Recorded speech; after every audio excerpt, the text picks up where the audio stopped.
All right, time to get started here on the post-game show, Panther-Lair Post-Game on youtube.com/Panther-Lair.com. It's a Saturday night. It's just after 9 o'clock, and your Pitt Panthers were victorious today. 19-9 victors over the number 20 Syracuse Orange. Beat them in Heinz Field. Beat them in a defensive struggle. Beat them in a game that you might not have always enjoyed. It might not have been the most exciting game. It might not have been the most fun game to watch. But in the end, it came out with a win. And there's a phrase we're going to use here. I should wait a few minutes. I'll, let people roll in here on the live stream before we really dive into the discussion. Although, what are we waiting for? I mean, we all watched the game. And we all know what we think at this point. Of course, while you're here, make sure you like this video. Subscribe to our YouTube channel, youtube.com/Panther-Lair.com. If you're here hanging out during the live stream, if you're watching this later in the week or listening to the podcast, I don't know how far into the week you would go before you listen to this. I feel like we get a lot of views and listens on Sunday for the post-game show to find out what we were talking about after the game. But make sure you subscribe, youtube.com/Panther-Lair.com. We have live shows like this one on game days, Saturday nights. We have our weekly live stream on Wednesday nights, and then we do the daily morning Pitt videos. Those aren't live. We're not going to all hang out at 7 a.m. every morning, Monday through Friday. Those are just videos that we post. We record in advance and publish in the mornings, but it's a little bit of a Pitt talk, every morning to kind of get your day started, or wherever you want to listen to the videos, whether it's in the morning or in the afternoon. You won't miss any of that if you subscribe to the YouTube channel, youtube.com/Panther-Lair.com. Click that subscribe button and you'll never miss anything. And of course, like I said, like this video. We appreciate that. We like seeing those numbers go up. It always makes me feel good about the job we're doing here. And we got into a bit of a routine. I forgot what game it was. Was it the Louisville game that I started doing it? I know definitely the North Carolina game. Maybe it was Georgia Tech. I forget. But, we're bringing out our friend, the Clayton James. Now we've had the Clayton James after a couple of losses, right? Because we felt like we needed to do a shot because it was a loss. It was a bad game. It was disappointing. It was ugly and all that. But here we're going to do the celebratory shot. I hope you guys are getting in on this at home, that we can all kind of, enjoy this together. But I feel like it gets the juices flowing, as you get started.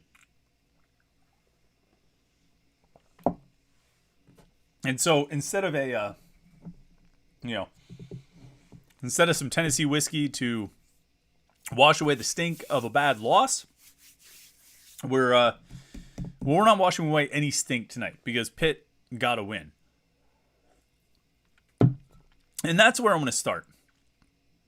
It was a win. All right, and we'll talk about all the details of the win. We'll talk about the ins and outs and the ups and downs. We'll talk about the defense.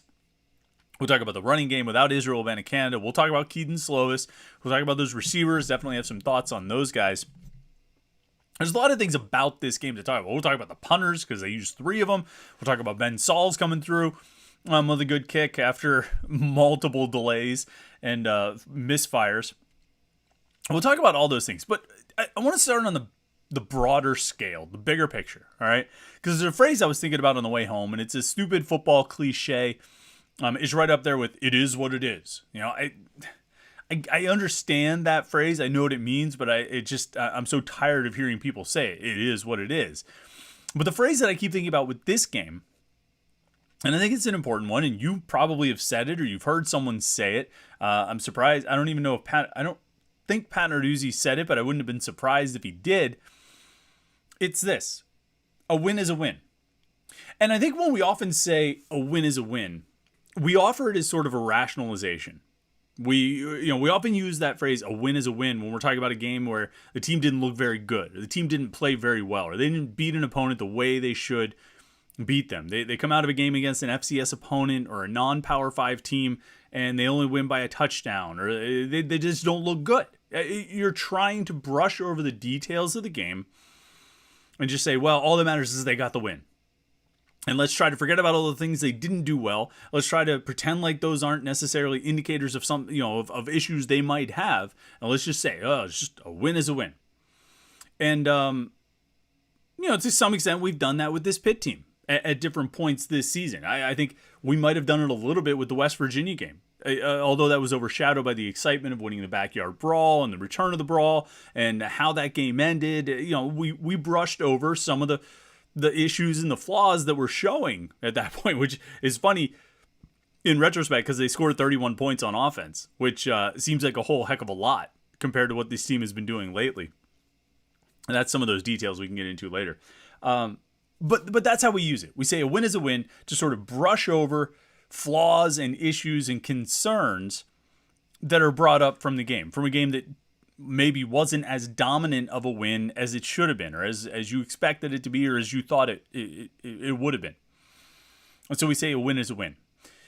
And I'm saying a win is a win tonight, but I'm not saying it in that rationalization way. Because look, I'm not going to sit here and pretend like the offense played well. They didn't. They made a few plays here and there. They were able to run the ball for the most part. 161 yards on the ground. Rodney Hammond went for 124. Set a new career high with that. Obviously, Sebo Flemister had a nice game. I'm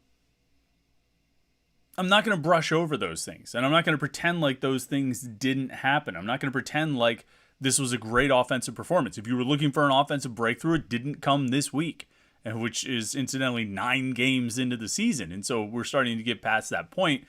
No, we're not starting. We are past the point of saying, well, maybe it'll click this week. If by some chance, and I'm getting sidetracked here, this is probably something we'll talk about this week. If by some chance this offense clicks in the next 3 games, it will be entirely by happenstance. It'll be entirely almost an accident, at this point. And so I'm not going to pretend like the offense played well. I'm not going to pretend that this game was anything other than it was. I'm not going to pretend like this game, that they played against Syracuse's number 1 quarterback. I think there are things that Pitt did really well on defense. I think there were a few things here and there that Pitt did well on offense. And like I said, we'll get into all of those. But when I say a win is a win with regards to this game, I'm not thinking about that rationalization and brushing over the flaws. I'm thinking about it in this sense. A win is a win insofar as it's one game in a 12-game season. And this one, Pitt ended up coming out ahead. And I think so often we're drawn into thinking, looking for each game to be some sort of turning point or defining statement or grand declaration about who a team is or where they are or where they're going. And this game was not that. This game was not a turning point for Pitt's defense or offense. This game was not some declaration about who Pitt is. We know who Pitt is. 9 games in, you know who Pitt is. 8 games in, you knew who Pitt was. 7 games in, 6 games in, 5 games in, you had a pretty clear idea of who this team is and who they were and likely who they were going to be for the bulk of the season. And what they did today, what they did against Syracuse, was no different. I mean, it really wasn't. They scored 19 points. They scored 2 touchdowns. One more than they scored against Louisville, one less than they scored against North Carolina. The same number they scored against Georgia Tech, or they scored 3 touchdowns in that game? They had the 2 touchdowns late. Ultimately, it was another lackluster offensive performance. It was a great defensive performance.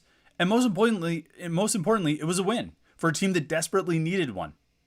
And this game didn't really teach us anything about Pitt. It didn't show us anything about Pitt. Maybe we have a renewed appreciation for Deslin Alexandra because he played a great game. I think he had his best game. Maybe you have a renewed appreciation for the idea of a 3-man punter rotation. But I mean, this game, there was nothing to learn from this game. There was nothing that this game showed us. And I'm not really sure that it really could show us anything. The only thing we're really going to get, the only turning point moments, the only real declarations we're going to get about this team over the rest of the season is if somehow the offense figures it out. And even if, they go to Virginia next week and the offense just lights it up and they look great, better than they have all season, I mean, we're going to count that as a fluke until they do it again, each of the final 2 weeks, because they're well past the point of establishing themselves as an effective offensive team. That is not who they are. And they won this game today not because they were an effective offensive team, although, again, at times, opportunistically, they were able to do what they needed to do on offense, whether it's getting a couple touchdowns, extending drives, being able to run off a lot of the time off the clock on that final drive. But on the whole, they're not a good offensive team. And this game was further evidence of this. This game was further evidence that if this team is going to win, the defense has to play really good, borderline great, which is what they did today, admittedly against a backup quarterback. But they have been pretty good pretty much all season. The dam broke open, and the floodgates opened against Carolina in the fourth quarter last week. But for the first three quarters, they played Carolina as well as anybody.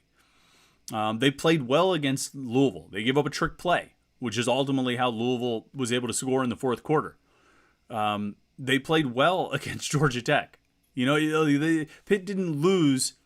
Pitt hasn't lost a single game because of defense. I'll stand by that. The closest one you're going to find is the North Carolina game. And if they had any semblance of offense through the first three quarters, it might have been a different story in the fourth quarter.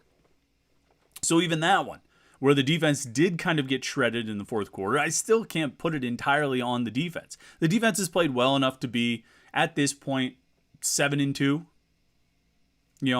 At worst, and maybe 8-1. I think just based on the defensive performance alone. But we didn't learn that today. We didn't just figure that out. We've known it. And this game today was not some clear marker of Pitt's progress or a turning point in the season or this or that. It was a win over a ranked opponent playing with a backup quarterback, breaking a 2-game losing streak, which they desperately needed. And that's what it was. They have now won 5 games. That's what it was. And I think, we run into trouble when we try to ascribe too much significance to one game, good or bad. Just like you see a bad game, that other football cliche, if you're never as good as they say you are when you win, you're never as bad as you look when you lose. There's reality in that. And this game was just sort of a synopsis of just who Pitt is, and a further continuation of who they've been all season. And so a win is a win.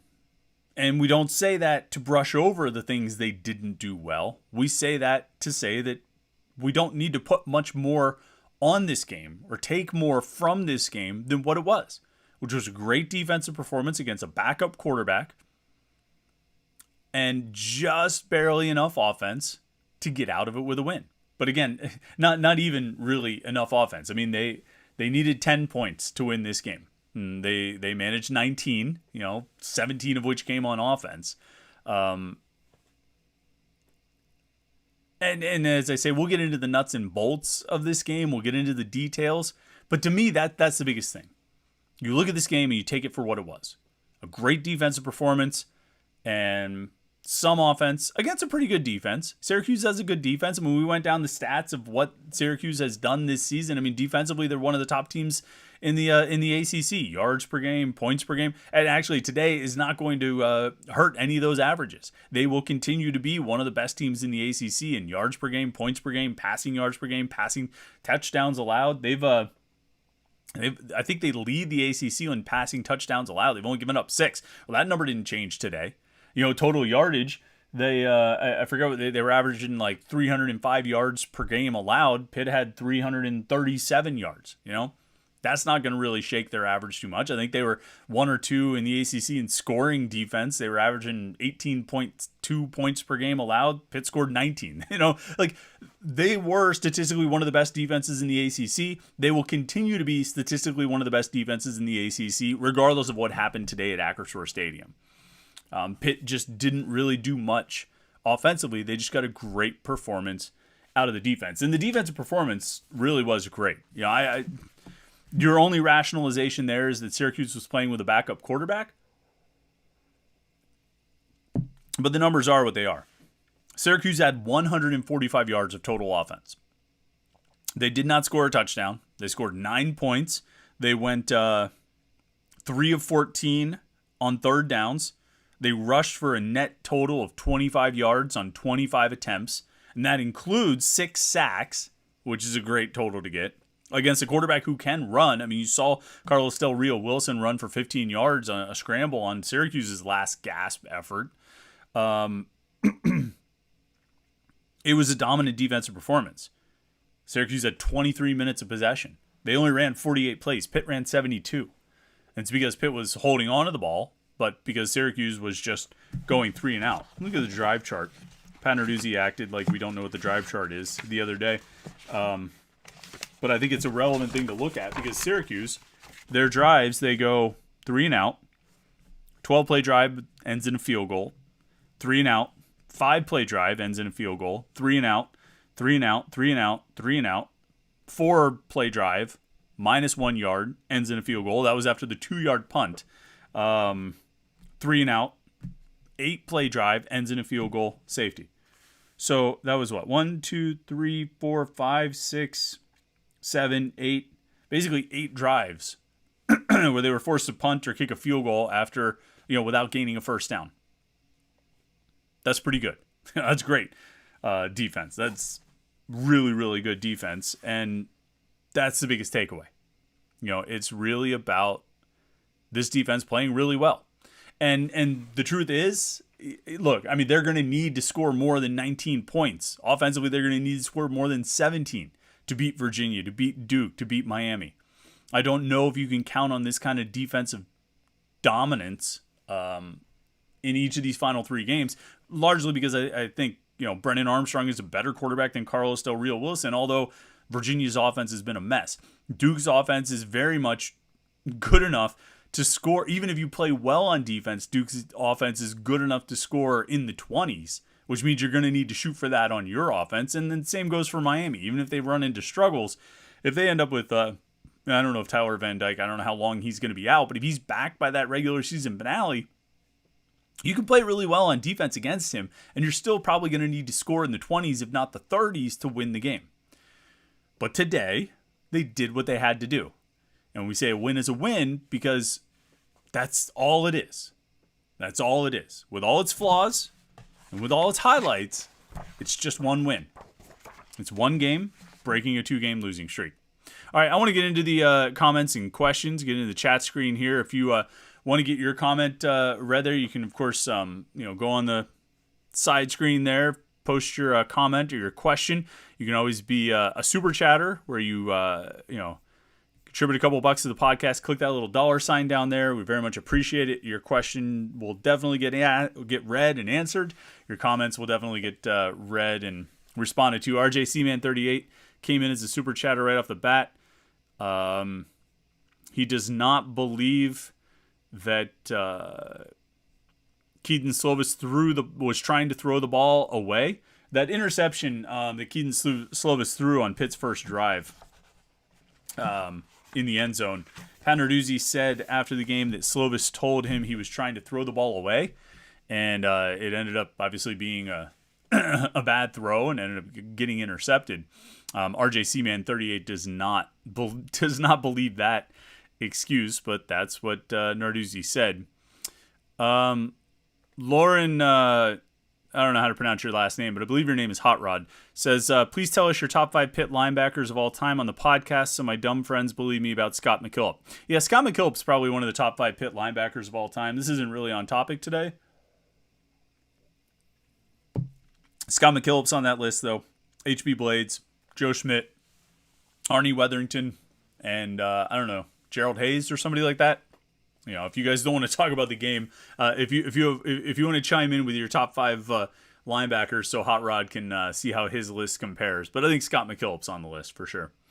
All right, Montana Marie says, if you're Nick Patty or Nate Yarnell, how are you not a little offended after seeing Keaton Slovis lately and then the interception, and then when Pat Narduzzi is asked if he considered a quarterback change, his answer is not a chance? Well, I think there's a couple things to that, Marie.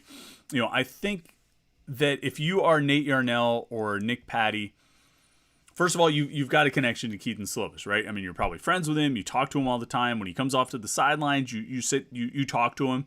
You guys have conversations. Hey, man, what was going on there? What'd you see? And he probably says, I was trying to throw it away, and it just didn't get there. And so they understand. I think everybody wants to play. I don't think there's any doubt about that. I'm sure Nick Patty wishes he was playing. I'm sure Nate Yarnell wishes he was playing. But I think there's also a solid camaraderie in that quarterback room. I think those guys have some good solidarity. I think Nick Patty learned from being behind Kenny Pickett how to be a good teammate in that kind of situation, in that kind of scenario. And I think, Nate Yarnell is learning that as well. And look, those guys may get to the end of the season and say, hey, if Keaton Slovis is coming back, I'm not. And that just might be because they want to have an opportunity to start somewhere. I've never gotten an indication. Look, I'm sure when Pat Narduzzi named Keaton Slovis a starter, Nick Patty was disappointed. My guess, though, is he sees what happens in practice just like everyone else and probably understood why the coaches made the decision. Nick Patty's a mature guy. He's a smart guy. He's a good teammate. He's he supports the program. And so I would imagine that even if he didn't like the decision, even if he wanted it to be him, he probably supported the decision regardless. So, I don't know what Nick Patty and Nate Yarnell think when they watch Keaton Slovis play. I think probably their focus is on trying to help the team win. David Allen says, great work by the defense. They played hard from start to finish. As for the offense, horrendous coaching from play design, predictability, and execution. Hope the team can finish strong. I don't know what to add to it, David. The offense wasn't good. And we don't need to pretend like the offense was good. They had their moments. Keaton Slovis and Jared Wayne connected on a couple of those passes right before the half. I think they got a field goal. Yeah, before the half, a couple 20-yard passes there. There was a nice pass, a 23-yard pass down to the 1-yard line that set up Sebo Flemister's touchdown. That was almost Keaton Slovis' first touchdown pass to a receiver who's currently on the roster. His only touchdown passes to receivers this season were to Jaden Bradley, who, of course, has left the team to transfer. And so Slovis still looking for that first touchdown pass to Jared Wayne or Konate Mumfield or Bub Means. Not to mention, El Barto. But, he's not he has a touchdown. He has 2 touchdowns, actually. But Keaton Slovis still looking for that first touchdown pass to one of the receivers. Almost had it on the pass to Jared Wayne. So there were a couple, I guess what I'm saying is there were a couple throws where he said, okay, might be a little bit something to build on there. That drive before the half. A couple of 20-yard passes to Jared Wayne. They were nice. That the pass down to the 1-yard line. Good throw. Good play. The Konate Mumfield screen that went for 29 yards. Good call in that situation. Good play by Mumfield. Good blocks out there. I think it was Gavin Bartholomew and I forget who the other receiver out there was, if it was Wayne or Bub Means. But good play. Well called, well designed, and most of all, well executed. Of course, the very next play, they try a throwback pass, and Jared Wayne is throwing across the field to Rodney Hammond, and the pass gets picked off. Not a good play, not a good call, not very well designed, and not very well executed. So kind of went the opposite way after that.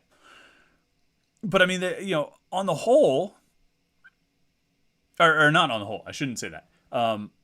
In some instances, the offense made some plays. The offense did a couple things, well. And I think that last drive where they ran a lot of time off the clock, that was a good drive. You know what I mean? Even if they didn't get as much as they wanted, and they get to the 4th and 1, they end up taking the delay of game penalty, which we can probably, I imagine a lot of people were disappointed about that. Where were they? They were on the 44, the Syracuse 44, 4th and 1. With minute 49 left to go in the game.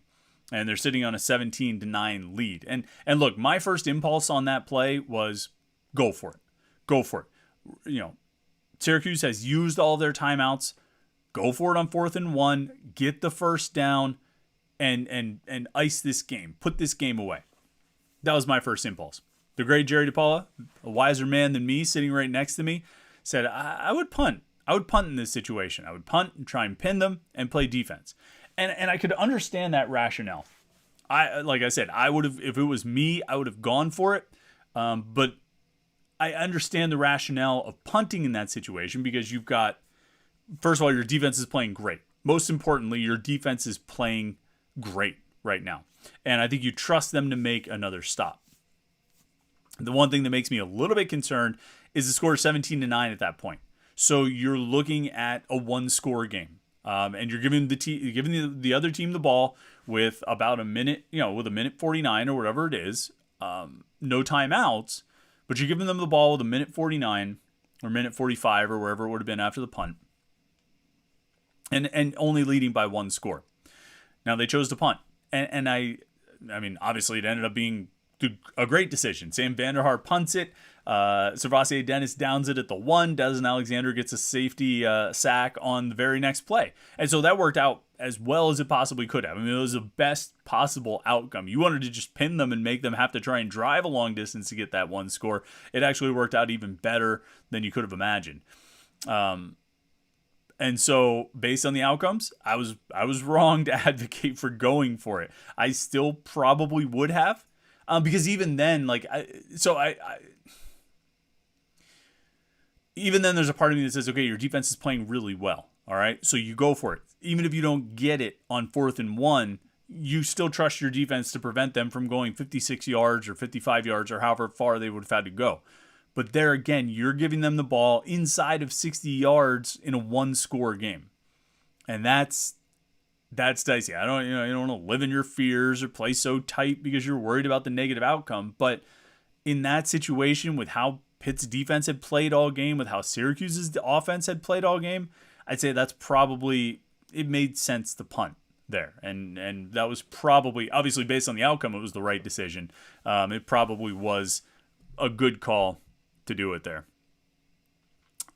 Peter Berlin says, do you think the 2 play action passes on the first drive were missed blocks, or did Frank Signetti really think the defense would just bite? Did Keaton Slovis mess up the fake, or just awful? Nice win, though. Yeah, I did notice that, obviously on the interception, but on the first drive, so... yeah, they ran play action twice. There was a play action pass on 2nd and 8 to Kai Wright. Picked up 3 yards. That just... nothing was happening. You know what I mean? And the worst part about that, and you might have forgotten about this, I had forgotten about this. They come out on their first drive, Pitt's first drive. They have the ball at the 45. They start at the Syracuse 45 because it was a bad punt. Rodney Hammond runs the ball for 2 yards. And on 2nd and 8, at the 43, they don't know which personnel they want to have on the field. They don't have everybody lined up right, and they have to take a timeout. And it probably could have come in handy on the final drive of the first half to have that timeout. There were a few time management things late in the game there. Late in the first half. But that was a bad omen to have to take that timeout there on the second play of the game. But they ran play action on 2nd and 8, threw it to Kai Wright. He was under a little bit of pressure. Defense didn't really seem to bite on it. And then the interception, they ran play action again, and Slovis was under pressure. I think, they put a lot of play action success on tape last week against North Carolina, where they hadn't really run it all that often or all that well. They hadn't run it all that well throughout the season or all that often. There hadn't been much quality or quantity of play action passes through the first 8 games. So much so that we would obviously, or through the first 7, I should say, we would often be wondering, like, where's the play action? You run the ball so well. Why don't you run play action passes more? It seems like it'd be an opportunity and some success you could find. And then last week they did it against North Carolina, and they hit some big passes on it. Well, obviously Syracuse is going to see that film. They're going to be like, hey, these goofballs are actually running play action now. They've got one of the best rushing offenses in the ACC. They're finally actually using it to run play action. They were ready for it. Now, I think most of Keaton Slovis's passes today, at least when he threw from under center, were play action passes. I think Syracuse was just sort of ready for it. One other interesting thing that I'll say before we get back into the comments, just on the topic of personnel groupings and that kind of thing. You know, when they came out on the final drive, Pitt's final extended drive, they had 4 minutes and 52 seconds left to go. Obviously, they were going to try and run the clock out. They were going to hand the ball off to Rodney Hammond, and they were going to try and run and ice the clock. But they came out with 3 receivers, 11 personnel. They had Jared Wayne and Kanate Mumfield and Bub Means. They had Gavin Bartholomew, and they had Rodney Hammond out there. So they were in 11 personnel and in the shotgun. Now, I mean, we know how much Frank Cignetti and his team love to line up in the I formation or line up under center. I mean, they do it all the time. Ryan Jacoby played a ton of snaps today.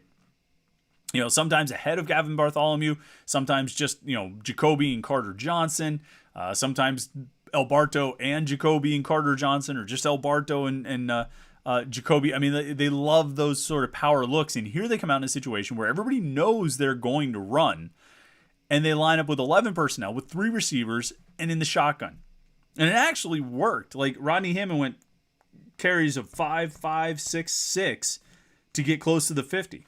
And then ultimately forced Syracuse to call a timeout, all running out of the shotgun with 3 receivers on the field, which I thought was pretty interesting, because you would expect them to just go sort of traditional and line up and just try and blow you off the ball running power to try and run the clock out. But instead they lined up, like I say, 3 receivers and in the shotgun and ran it well.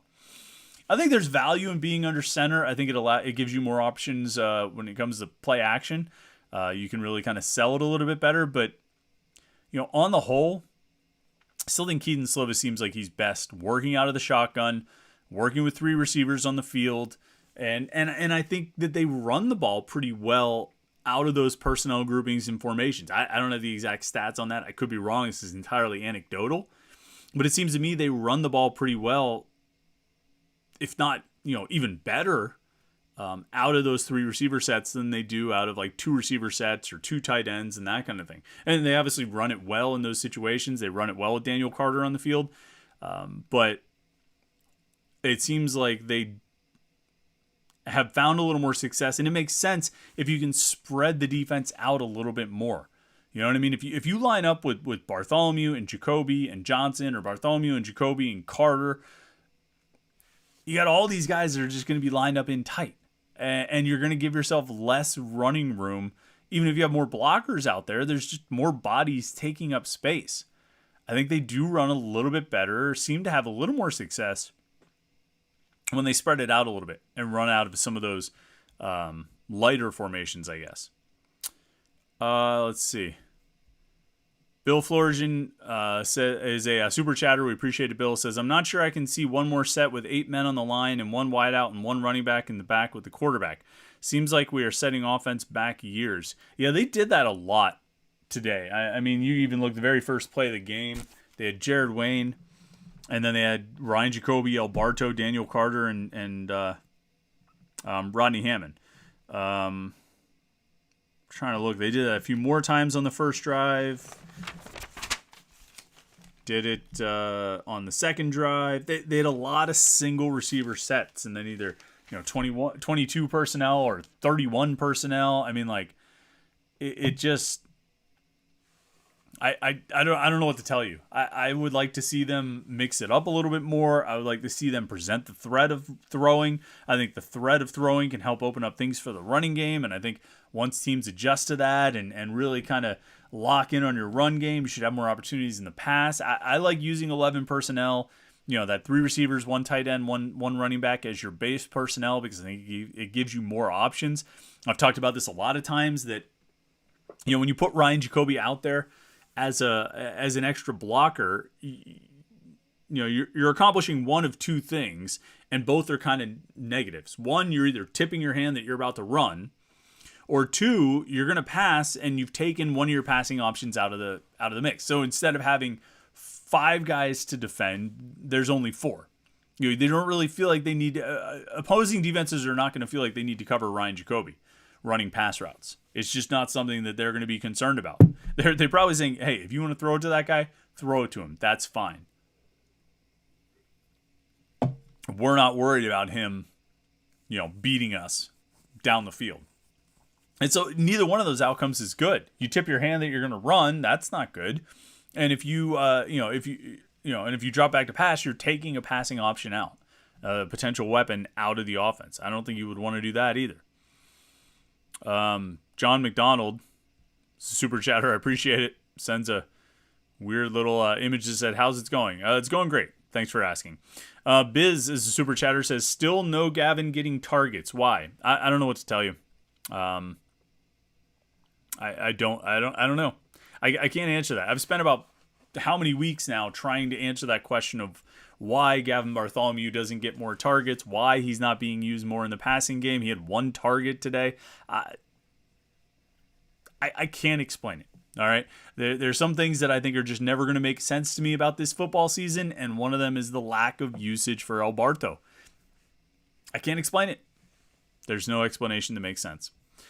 Let's see here. Jesus Loves Comics says, it took us to get eliminated to win a game. That's the negative storyline for today is North Carolina beat Virginia, and doing so eliminated Pitt from contention for the ACC Coastal Division Championship. So pour one out for the Coastal. Pitt is not going to repeat as Coastal Division champs. Sorry about that. I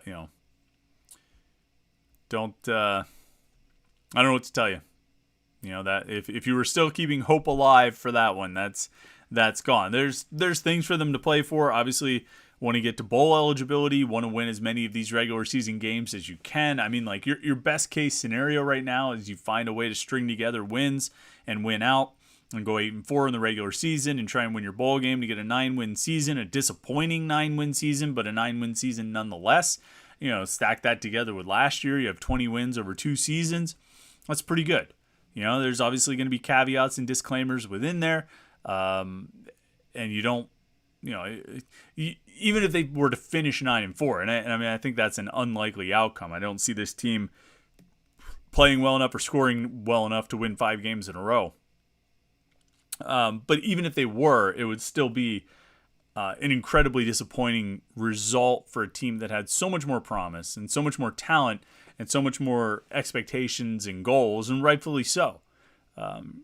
They had high expectations for this season. They should have had high expectations for this season, and they fell well short of those. And even if they were to win out on these final 4 games of the regular season plus a bowl game, and they finished 9-4 and all that, it would still be well below the expectations and the goals.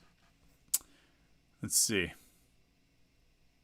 Kevin Plaucha says the defense balled out, which was very nice to see. Just thought Syracuse was bad rather than Pitt was good. Tough to know what would have happened if Schrader played, but a win is a win. That's like I say, there's truth in that, and like I said from the start, they beat a team playing using its backup quarterback. And we don't need to pretend like that's not the case. We don't need to pretend like there's not a fall off from Garrett Schrader to Carlos Del Rio Wilson. I don't think Schrader's great. He's been better this year with a new offensive coordinator and a new quarterbacks coach. I don't think he's great. I think Pitt has done a good job against him. I think they also took away Sean Tucker. Tucker only finished with let's see what he had. 2 catches for 3 yards and 10 carries for 19 yards. So 22 yards of total offense for Sean Tucker, who is one of the better running backs in the ACC. Been doing a good job this year as a pass catcher. Pitt contained him last year, and they contained him again this year too. And I don't think that would have changed with Garrett Schrader in the game. I think Schrader's better than Del Rio Wilson, but I still think Pitt probably would have done a pretty good job against him. So we don't... I don't know what would have happened if he had played. Maybe it would have been a more difficult game. Maybe it would have been about the same. I think Pitt's defense was just playing really well today, and that was the difference in the game. RJC Man 38 says, I need to know why Bradley quit the team. Well, I don't know if you need to know why those decisions were made. I think it was a mutual decision for him to leave. I think there probably had been some things building up for a little while. I don't think it's because of Frank Signetti's offense or Pat Narduzzi or Heather Lyke or any of the other possible conspiracy theories here. I think you have one individual who, probably had some conflicts with the coaches building up over time, coming to a head. And, he's able to sort of go out on his terms of announcing his intentions to enter the transfer portal when, sort of that's the broad explanation for a mutual decision of both sides saying, okay, we're not going to be able to do this anymore. We can't have this situation anymore. It's not beneficial to anyone. So I don't know if that answers your question. Don't really care. I mean, that's I feel like, in a situation like that, that's as much details as need to be. Let's see. John Christovich says Frank Cignetti needs to stop calling trick plays. Yeah. I kind of feel like, if you have basic things on offense that you're not really very good at doing, you should keep working on doing those things better and trying to improve those areas rather than trying to steal 10 yards on a trick play.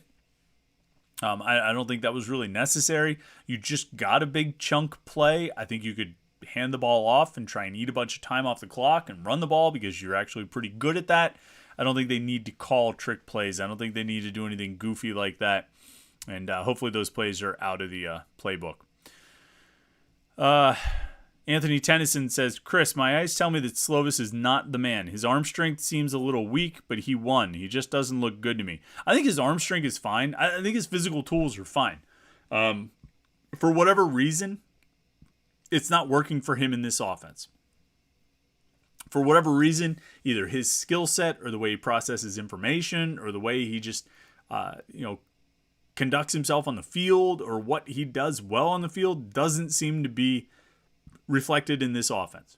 And we could say, well, maybe the offense needs to be tailored to him more or needs to be built around the quarterback skill. I don't know what the answer is there. I think he's a talented quarterback and he's got a lot of physical abilities. I think he's got good makeup to be a quarterback, but it's just not working in this offense for whatever reason. And that's something that Frank Cignetti has to figure out. That's something that Keaton Slovis has to figure out. It's something Pat Narduzzi has to figure out.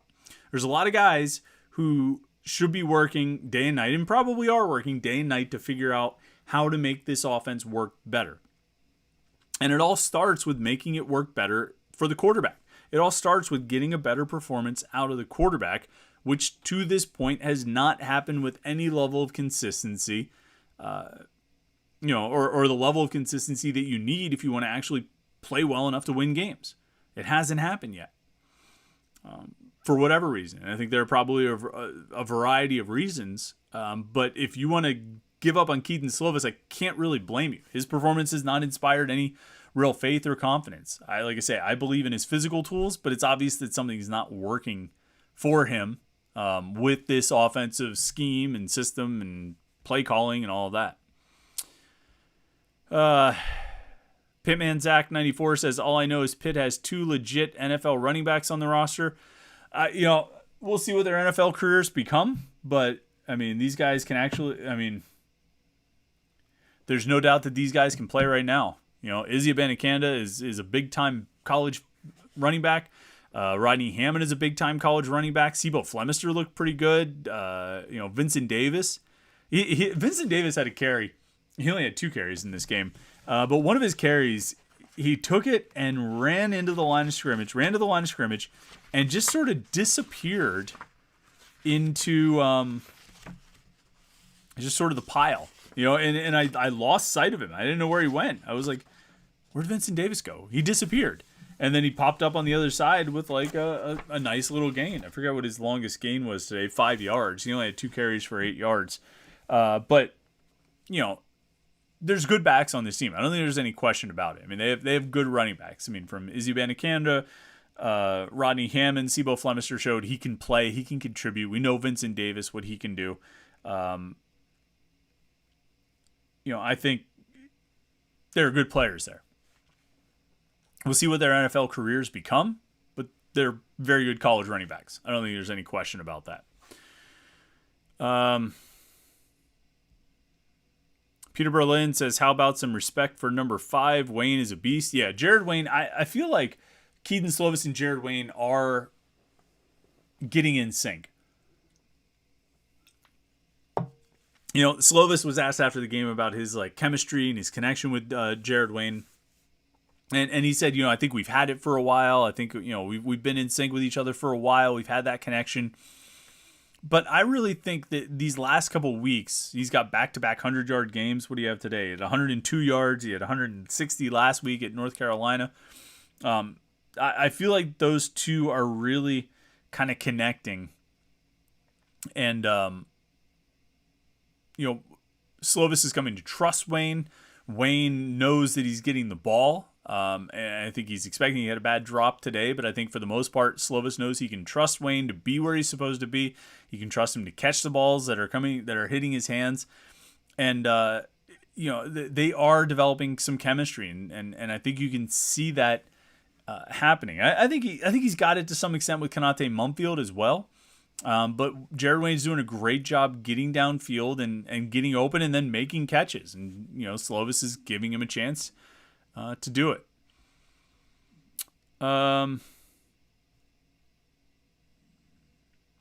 RJ Man 38 says the season is over. Need to build for the future. Coaches are never going to say. Coaches are never going to say we're building for the future. And to be honest, you don't want them to build for the future. Okay, I think I talked about this maybe on the live show on Thursday night. We had a special Thursday night live edition, or a special Thursday night edition of the live show. I feel like we talked about it then. Somebody said about just take your lumps with Nate Yarnell. It's easy to sit and say that. You don't actually want them to take their lumps with anybody. You don't. If you're saying they should just take their lumps with Nate Yarnell, you're saying that you're willing to have losses just to get Nate Yarnell experience. And I don't actually believe you. I feel like if you're saying they should take their lumps with Nate Yarnell, and then they went out and played Nate Yarnell at Virginia and they lost the game because they have a freshman quarterback or a redshirt freshman quarterback who doesn't have much playing time and he ends up making mistakes that cost them the game, I think we would be on the live stream and people would be talking about how they should fire Pat Narduzzi for not giving his team the best chance to win playing a redshirt freshman quarterback. You don't actually want them to take their lumps. You don't actually want them to prepare for the future. You want them to win games now. And, whether that's 7 wins, 8 wins, 9 wins, whatever that ends up being, that's ultimately what you want. And so, get ready for the future. Take your lumps. You might say those things, but I don't think you actually mean it. Because what it means in practice is you're advocating for the team to lose in the interest of hopefully preparing better for next year.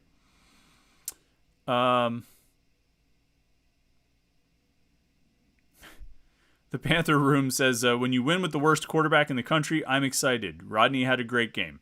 And John Kristofich replied, Keaton Slovis is not the worst quarterback in the country.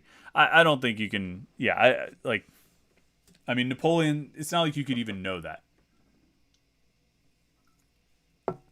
Talk is Pitt says, I'm going to enjoy this win and hope we win against Virginia next week. Yeah, that's what it comes down to, is you have a team that desperately needed a win, needed to break a 2-game losing streak, did not want to fall under 500 for the first time since 2020, right? It's been a while since they've been under 500 at any point in the season. You didn't want to have that happen. You didn't want to suffer that fate. You needed to break the losing streak. You needed some kind of positive momentum. And again, it's just a win. It's not a turning point. It's not anything more than that. Who knows if it even provides momentum. But it's a heck of a lot better to be here after a win than it is after a loss. I think even the most jaded among us could agree on that, right? Even if you still feel like the offense is not very good, that it's not coached very well, that it's not executed very well, I think you'd still agree a win is better than a loss. I think we're all on the same page as it relates to that. It's a win. It's a win for a team that desperately needed it. Let's see.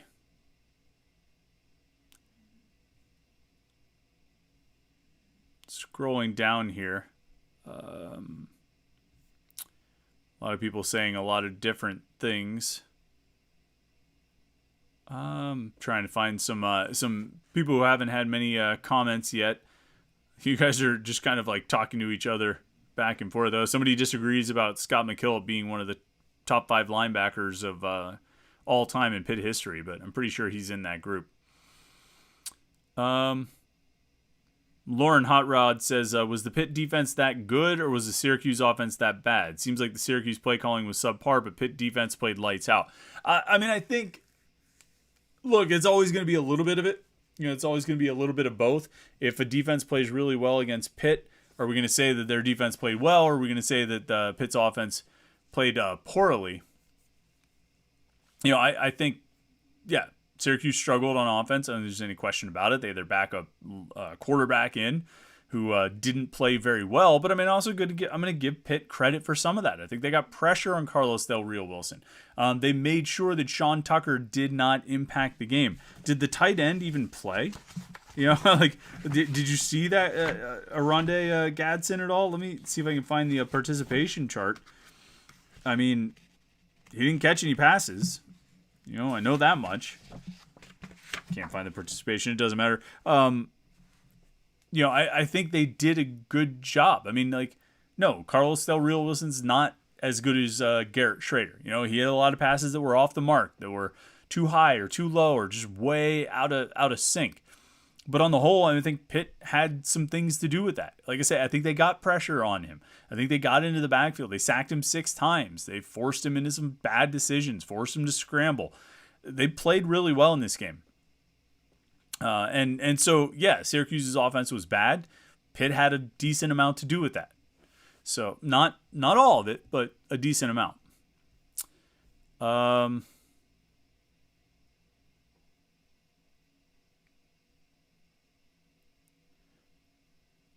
Let's see. RJC Man 38 says special teams is hard. What's going on with that phase of the game, Chris? Yeah, I don't know. I don't know what's up with defense, or with the special teams. It's been, whether it's taking bad penalties, making bad decisions on punt returns. Although MJ Devonshire did a much better job on the punt returns today than he had in previous weeks. He had 2 returns for 29 yards. He had a long return that was 20 yards, which is a really nice play. He just caught the ball and ran forward. You know what I mean? No running backward, no trying to go lateral and trying to get to the sideline and stretch it out and turn up the other. He just caught the punt and ran forward. And so he made a good decision. He made some good decisions, particularly compared to what we had seen the previous few weeks. But on the whole, the punting game is still an adventure. Ben Sauls has settled in. He's been pretty good. But between the penalties and the punt game, they haven't really had any major coverage breakdowns, which is a good thing. There was one kick return that went for 35 yards, which that one was precariously close to breaking for a touchdown. And so their coverage has been okay, but there have been some big issues with the special teams. I don't think there's any question about that. And I don't know what the answer is. I don't know if there's a reason why it's been like that.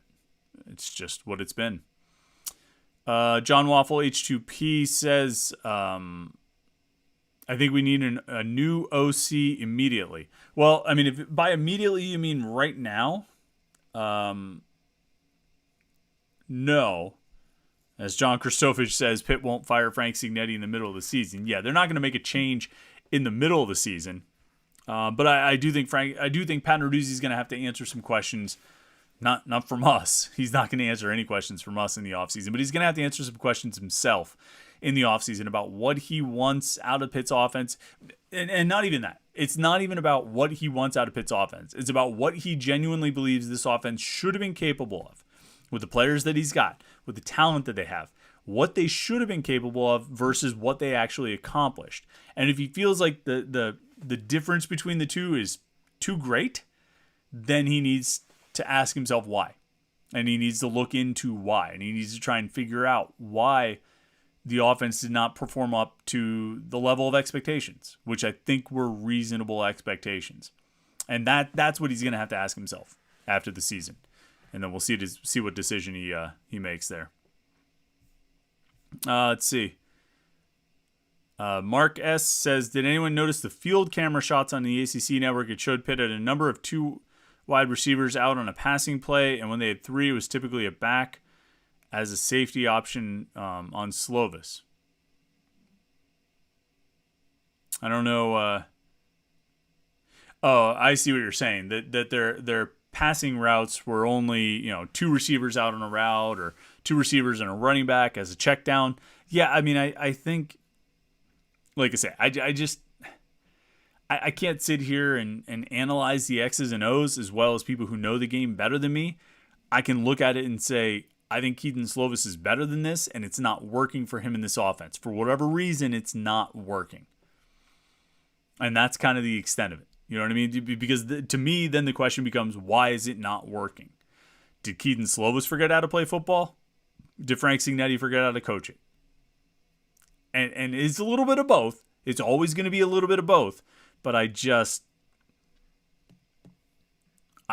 Pat Narduzzi's going to have to decide if he feels like one is more of a problem than the other.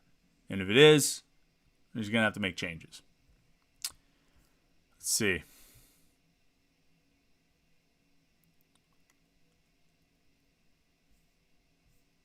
Scroll down, see if we got a few more comments here before we head out. David Allen says, I fear that Narduzzi doesn't realize the offense is as bad as it is. I think he loves winning 19-9. No, I don't think that's the case. I would be honest. I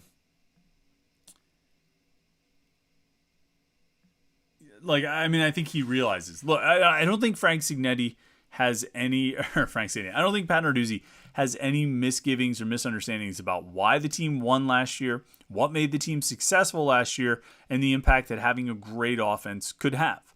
I don't think he has any misconceptions about that. I think he knows that they, I bet in a moment of honesty, I would think he would tell you they were lucky to have this game kind of go down the way it did. I asked him after the game. I asked Pat Narduzzi. I said, the last 2 weeks, your defense gave up 4 touchdowns in the fourth quarter. Today, they shut them out. You know what I mean? They shut Syracuse down in the fourth quarter. What was the difference? Did they take it upon themselves? And he was like, yeah, this and that. He's like, and Syracuse is not North Carolina. I mean, he basically said, this is not a very good offensive team. They're not nearly as good as North Carolina, so it's a little bit of a different situation. And so he knows they were playing a backup quarterback. He knows they needed their defense to play a lights-out game because their offense only could score 2 touchdowns. He knows the issues they're having. I don't think he came out of this and said that was great. He knows that they need to be able to score better than they have.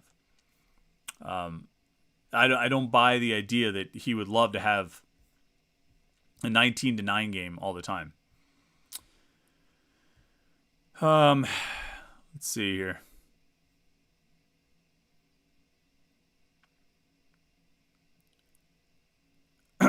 Mark S. says, is Pitt the only team that has their running back coach double as the special teams coordinator? Seems like that should be a separate position. I don't know. I don't know if other teams have their running backs coach double as the special teams coordinator. I think most teams have a position coach double as the special teams coordinator. I don't think most schools have a separate special teams coordinator who doesn't coach a position. I think most of the time they usually do coach another spot. And so, we can question if Andre Powell is the right guy for the job, but I don't think there's anything unique or problematic about having a position coach handle those duties. Let's see if there's anything else here.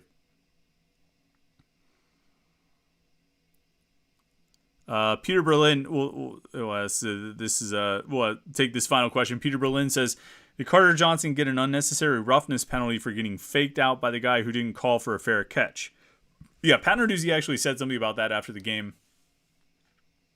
He said that Carter Johnson got called for that penalty because the punt returner faked like he was going to catch it, and so Johnson just went after him trying to make a tackle on a guy who was faking like he was making a catch, and then he wasn't. He was trying to fake them out so they couldn't down the ball. Narduzzi said that that's what happened. He got faked out and thought the guy was going to catch the ball, so he went after him to try to make a tackle, and ended up getting a penalty called on him.